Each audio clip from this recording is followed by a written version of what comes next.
Magandang araw po. Narito na po ang magiging lagay ng panahon ngayong araw ng Linggo, May 5, 2024.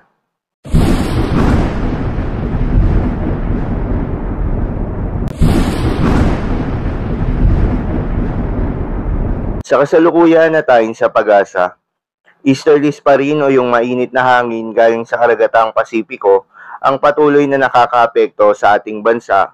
Ito pa rin ang magdadala ng mainit at malinsangan na panahon na may mga tsansa ng mga localized thunderstorms.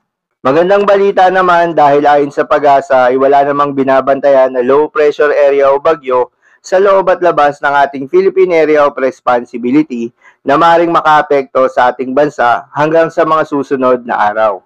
Ngunit sa ating long-range forecast at ipinapakita ng forecast model na ating ginagamit, consistent ang ipinapakita nito na posibleng may mabuo na sama ng panahon sa may silangan ng Mindanao sa mga susunod na araw na posibleng lumakas pa habang unti-unting lumalapit sa ating bansa, kaya naman nating babantayan na magiging development nito kung matutuloy ito bilang isang bagyo at kung maging bagyo ito at pumasok ng ating Philippine Area of Responsibility.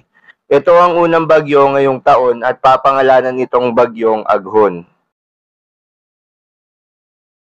Para naman sa lagay ng panahon ngayong araw ng Linggo dito sa Luzon, asahan sa Metro Manila at nalalabing bahagi ng Luzon ang maganda at maliwalas na panahon. Asahan rin ang mainit at malinsangan na panahon lalo na sa bandang tanghali, dulot yan ng easterlies. Ngunit pagsapit naman ng hapon hanggang gabi, posible ang mga tsansa ng mga pag-ulan o pagkidlat-pagkulog, dulot naman yan ng mga localized thunderstorms.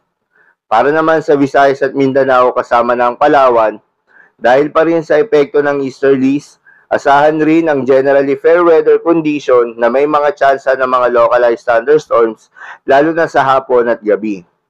Itong localized thunderstorms ay tumatagal lamang ng 10 minuto kung panandalian lamang.